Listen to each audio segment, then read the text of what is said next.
વિસાવદરમાં સાંસદ રાજેશ ચુડાસમા દ્વારા રૂપિયા 2 કરોડ 50 લાખના ખર્ચે બનતા આરસીસી રોડનું ખાતમુહૂર્ત કરવામાં આવ્યું હતું। સાથે રૂપિયા 90 લાખના ખર્ચે બનેલ નવું નગર સેવા સદનનું લોકાર્પણ કરવામાં આવ્યું હતું। વિસાવદરના મેઇન બજારના રસ્તામાં ખાડા મોટા પ્રમાણમાં પડી ગયા હતા અને લોકોને ચાલીને જવામાં પણ મુશ્કેલી પડતી હોય તો વાહન ચાલકોની શું હાલત થતી હશે તે સમજી શકાય છે। ત્યારે રોડ રસ્તા અંગેની લોકોની અવારનવાર રજૂઆત તેમજ આમ આદમી પાર્ટીએ નગરપાલિકા ઓફિસે હલ્લાબોલ કરીને જો 10 દિવસમાં રોડનું કામ ચાલુ નહીં થાય તો વિસાવદર બંધ સહિતના કાર્યક્રમ આપવાના હતા।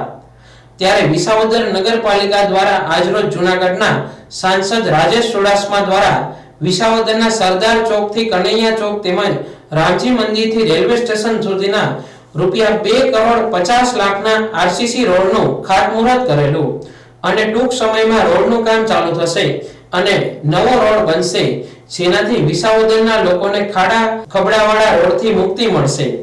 આજ રોજ વિસાવદર નગરપાલિકા દ્વારા ગુજરાત સરકાર તરફથી રોડ રસ્તા અંગેની જે ગ્રાન્ટ મળેલી એ ગ્રાન્ટ અંતર્ગત વિસાવદર શહેરનો મેઇન રસ્તો જે સરદાર ચોકથી કનૈયા ચોકથી રેલવે સ્ટેશન રામજી મંદિર સુધીનો રોડનું ખાતમુહૂર્ત તેમજ નગરપાલિકા સેવા સદન નવું બનાવ્યું એનું લોકાર્પણ કાર્યક્રમ માનનીય સંસદ સભ્ય શ્રી રાજેશભાઈ ચુડાસમાના વરદ હસ્તે રાખવામાં આવેલ।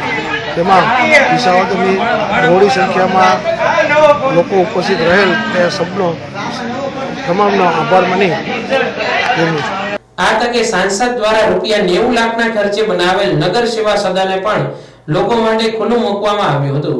ખાતમુહૂર્ત કાર્યક્રમમાં સાંસદ રાજેશ ચુડાસમા, માજી ધારાસભ્ય હર્ષદ રીબડિયા, ભાજપના પદાધિકારીઓ, વિસાવદર નગર પંચાયતના વહીવટદાર મામલતદાર લાંગણોજા, ઇન્ચાર્જ પ્રાંત અધિકારી ગઢવી, ચીફ ઓફિસર કરમટા, રાજુ ભટ્ટ સહિતના સરકારી અધિકારીઓ હાજર રહ્યા હતા। આજે વિસાવદર શહેરના મુખ્ય માર્ગના ખાતમુહૂર્ત તેમજ વિસાવદર સેવા સદનના લોકાર્પણ પ્રસંગે આજે મોટી સંખ્યામાં વિસાવદર શહેરીજનો ઉપસ્થિત રહ્યા।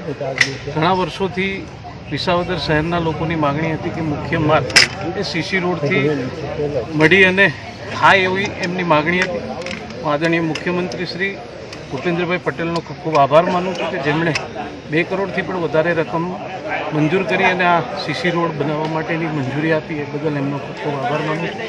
વિસાવદરના લોકોને એમનું સેવાનું કેન્દ્ર એટલે કે સેવા સદન આજે એમનું લોકાર્પણ થયું છે। આવનારા સમયમાં લોકો આ સેવા કેન્દ્રના માધ્યમથી પોતાની સુખ સુવિધાઓ પ્રાપ્ત કરી શકે અને એટલા માટે આજે એમનું પણ લોકાર્પણ કરવામાં આવ્યું।